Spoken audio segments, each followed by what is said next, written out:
স্বামী স্ত্রীর সুসম্পর্ক শুধু ভালোবাসার উপরেই টিকে থাকে না, পরস্পরের প্রতি শ্রদ্ধাবোধ, বিশ্বাস এবং আস্থার উপরেই কিন্তু একটা সম্পর্ক গড়ে ওঠে। যেই সংসারে স্বামী স্ত্রীকে মূল্যায়ন করে এবং স্ত্রী স্বামীর মতামতকে গুরুত্ব দেয়, সেই সংসারটা আমার মনে হয় ভালোবাসায় পরিপূর্ণ থাকে সবসময়ই। হ্যালো এভরিওয়ান, আসসালামু আলাইকুম। কেমন আছো সবাই? আই হোপ ভালো আছো, সুস্থ আছো। আলহামদুলিল্লাহ, আমিও ভালো আছি। সুরাইনিয়াস ব্লগ থেকে আমি নিহা বলছি। সবাইকে স্বাগতম জানিয়ে আজকে ব্লগটা শুরু করছি। সকাল থেকেই ঘুম থেকে উঠেছি, আর অনেক আগেই উঠে অনেকগুলো কাজ করেছি।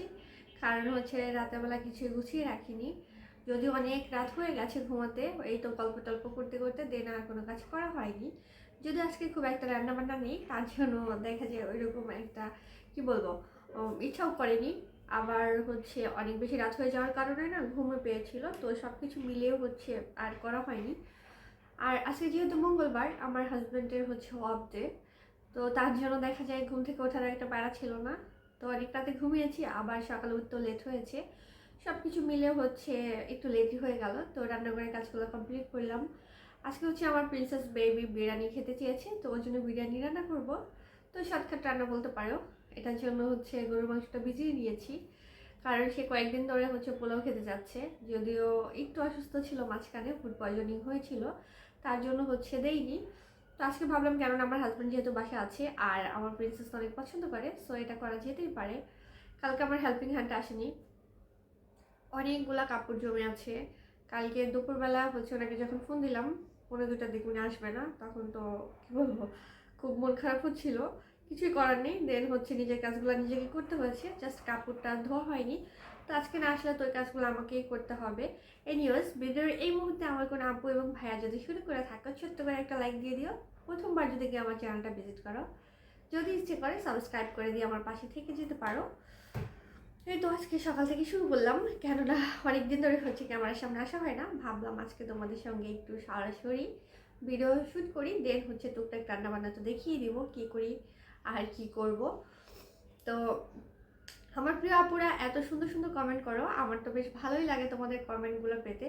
তবে ইদানিং ভিউজ ডাউনটা প্রচুর হচ্ছে, কেন হচ্ছে আমি জানি না। তবে হ্যাঁ, আমার যতটুকু ভিউজ হয় আলহামদুলিল্লাহ, তার থেকে আমার মনে হয় ওয়াচ টাইমটা আমার বেশি কাউন্ট হয়।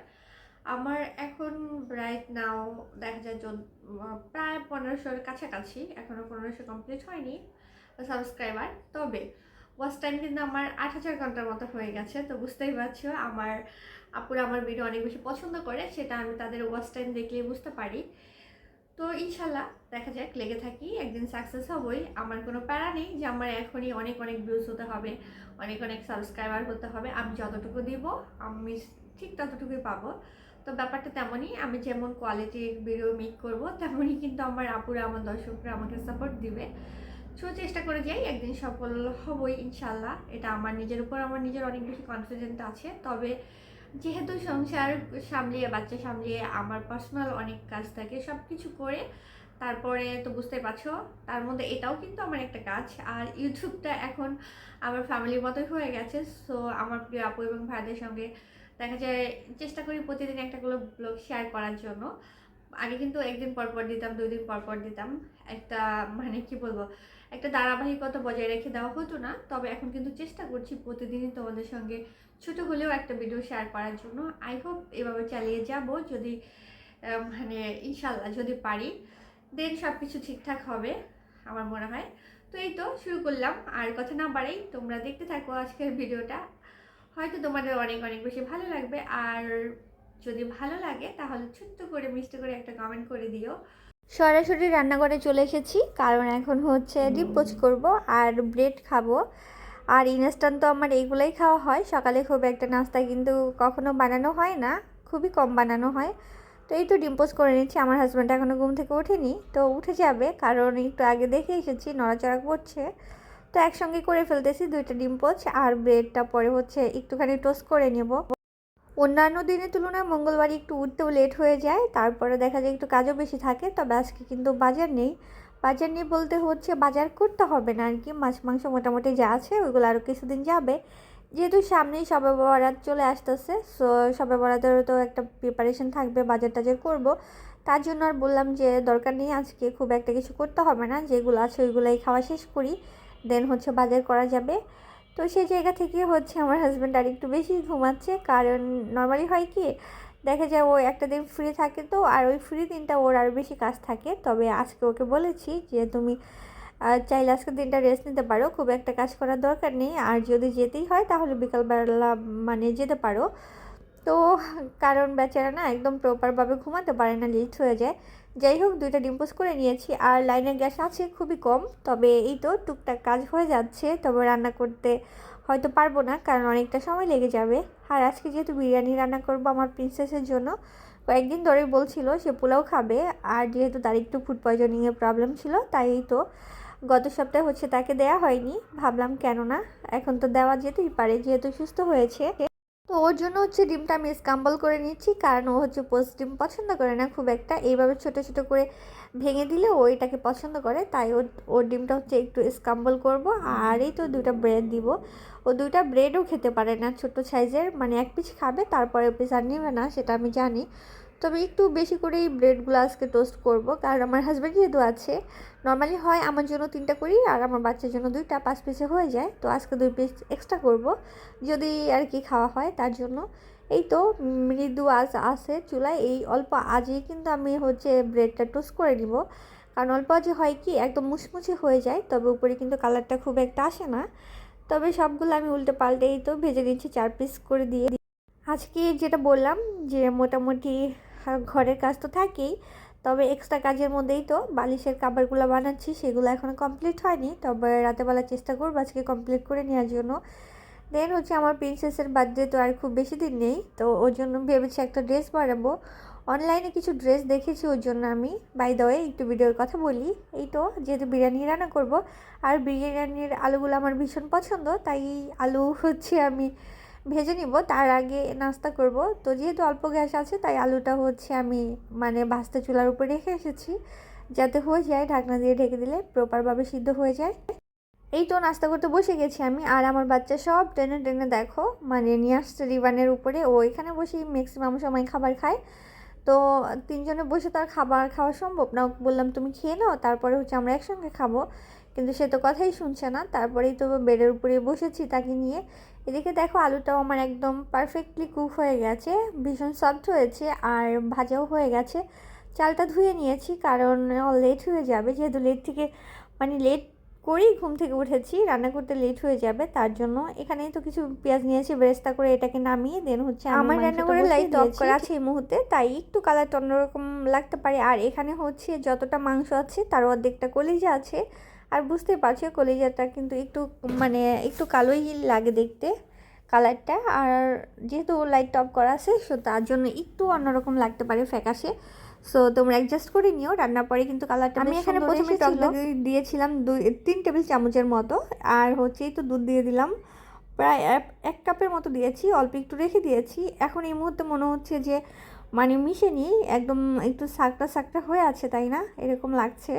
তবে এটা কিছুক্ষণের মধ্যেই হচ্ছে ব্লেন্ড হয়ে যাবে, আর একদম পারফেক্ট একটা টেক্সচারে চলে আসবে।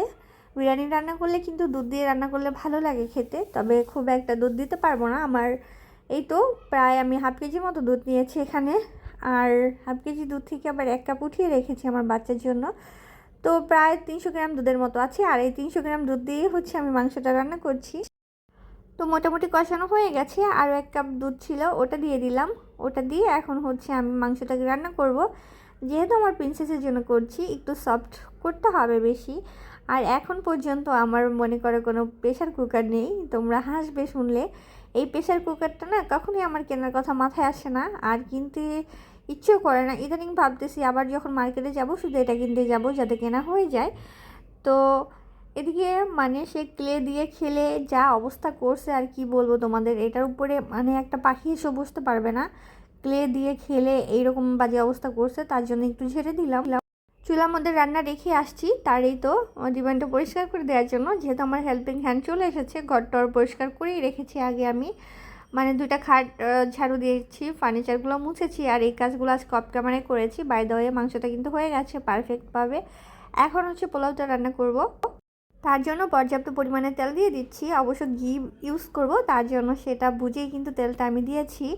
এই তো চালটা অনেক আগে ধুয়ে রেখেছি, দেখো একদম ঝরঝরা হয়ে গেছে। আর চালটা যত ঝরঝরা হয় আমার মনে হয় তত বেশি পারফেক্ট হয়, সেটা বিরিয়ানি হোক পোলাও হোক। তো আমি চালটা এখন জাস্ট 5 থেকে 7 মিনিট একটু ভেজে নিব, আর তাহলে কিন্তু আরও বেশি পারফেক্ট হবে।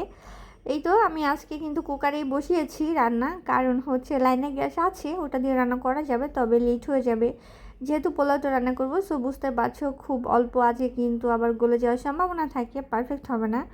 অনেক মাস পরে আমি বিরিয়ানি রান্না করছি, এ বাসে আসার পর প্রথমবার বলতে পারো। এমনিতেও অনেকটা লং টাইম হয়ে গেছে, তো ম্যাক্সিমাম সময় দেখা যায় কি একদমই অল্প ঘি দিয়ে আমার বাচ্চাকে পোলাওটাই রান্না করে দেওয়া হয়, যেহেতু পোলাওটা পছন্দ করে, তাই আর বিরিয়ানি করা হয় না। একটুখানি দুধ অ্যাড করেছিলাম বিরিয়ানির সঙ্গে, সেটা স্কিপ হয়ে গেছে। তো এই তো আমার হচ্ছে লাইনটা বন্ধ করে দিলাম, কারণ এই কুকারটা বন্ধ করার পরে কিন্তু অনেকক্ষণ চলতে থাকে, আর যতটা সময় চলবে তাপ থাকবে ততটা সময় কিন্তু আমার একদম পারফেক্ট হয়ে যাবে, সফট হয়ে যাবে। মোটামুটি হয়ে গেছে, এখানে 95% হয়ে গেছে, আর যে বাকি 5% আছে ওটা দমে রাখলে কিন্তু হয়ে যাবে। তো বন্ধ করে দিয়েছি, এখন হচ্ছে জাস্ট একটু ডেকোরেশন করে নেব। এখানে হচ্ছে কিছু কিশমিশ দিয়ে দিচ্ছি আমি ব্ল্যাকটা, দেন কিছু বাদামও দিয়ে দিচ্ছি সঙ্গে, আর দিব আমি যে বেরেস্তাটা রেখে দিয়েছিলাম সেই বেরেস্তাটাও দিয়ে দিব। অবশ্য চিনি দিয়ে রেখেছিলাম, তার জন্য একদম দেখো মানে যেমনটা রেখেছি ঝরঝরা তেমনই আছে। আর সঙ্গে দিয়ে দিব ঘি, 3-4 চামচের মতো দিলে কিন্তু হয়ে যাবে। তো আমি এখানে মোট 4 চামচ ঘি দিয়েছি, আর এটাতেই আমার একদম পারফেক্ট হয়ে গেছে, খুব সুন্দর একটা স্মেল আসছে, যেটা বলার মতো না। এখন জাস্ট দমে রেখে দেবো 10 থেকে 15 মিনিটের জন্য। আর এই 10-15 মিনিট আমি রান্না করে বাকি কাজগুলোও কিন্তু গুছিয়ে নিয়েছি, মানে একদম প্রপারভাবে রান্নাঘরটা ক্লিন করে নিয়েছি, জাস্ট চুলার পাশটা বাকি আছে। তো এটা এখন হচ্ছে করব না, কারণ খাওয়ার পর প্লেট বেরোবে, তো প্লেটটা ধুয়ে তখন হচ্ছে ওই জায়গাটাও ক্লিন করব। এই কামরাঙাটা আমাদের ছাদে হয়েছে বাড়িওয়ালাদের, তো প্রিন্সেস গিয়েছে তাকে হচ্ছে ছিঁড়ে দিয়েছে, এত বেশি রসালো লাগছিল দেখতে, মানে আমার কেন জিভ দিয়ে জল পড়ছিল দেখে, যে এটা এখন না পরে খাবো, এখন তো দুপুরবেলা খাবারের টাইম, তাই আর ওটাকে কাটলাম না। পরে হচ্ছে আমার হাজব্যান্ড যখন থাকবে দুজনে মিলেই খাবো। এই তো বিরিয়ানিটা দেখো কতটা পারফেক্ট হয়েছে, আমি ক্যামেরায় কতটা দেখাতে পারছি জানি না, তবে যথেষ্ট পারফেক্ট হয়েছে। আর সবচেয়ে বড় কথা হচ্ছে আমার বিরিয়ানি আমার হাজব্যান্ড ভীষণ পছন্দ করে। যদিও আজকে আলু বোখারা ছিল না, তারপরে কেওড়া জল ছিল না, অনেক কিছু মিসিং ছিল। এনিওয়েজ রাতেবেলা এই তো একটু স্যুপ নুডলস করছি। এটা বলতে পারো অনেকটা রামেন স্টাইলে, বাট রামেনটা কিন্তু প্রচুর ঝাল থাকে, আর এটা হচ্ছে ঝাল ছাড়া। তো এখানে হচ্ছে ফুলকপি নিয়েছি, আর এটা একটু সিদ্ধ করে নিয়েছিলাম লবণ দিয়ে আগেই, কারণ ফুলকপিতে কিন্তু একটা স্মেল আসে, আর ওই স্মেলটা আমার খুব একটা ভালো লাগে না সিদ্ধ করলে, তাই পানিটা ফেলে দিয়েছি। দেন একটু বড় স্লাইস করে টমেটো দিয়েছি, আর দিয়েছি 2টা মরিচ, আর কিছুই দেইনি। আর এই তো টুকটাক যে মশলা ছিল ওটা দিয়ে হচ্ছে আমি এই চাউমিনটা রান্না করবো আজকে। এটা হচ্ছে আমাদের ডিনার বলতে পারো হাজবেন্ড ওয়াইফের। আর এই তো আমি একটু সয়া সস অ্যাড করছি, কারণ সয়া সস দিলে কিন্তু মানে খাবারের স্বাদটা অন্যরকম লাগে। পর্যাপ্ত লবণও দিয়েছি, এখন আর এটার মধ্যে দেওয়ার কিছুই নেই। আর এটার সঙ্গে যে মশলাটা ছিল ওটাও অ্যাড করেছিলাম। দেন এই তো একটা ডিম আজকে সিদ্ধ করে সার্ভ করে নিয়েছি রাতেবেলা, এটার জন্য 2টা করা হয়নি, কারণ একটাতে 2জনের হয়ে যাবে। এটা হচ্ছে আমাদের রাতের ডিশ। আর কেমন লাগলো আজকে ভিডিওটা কমেন্ট করে জানাতে পারো। সবাই ভালো থেকো, আল্লাহ হাফেজ।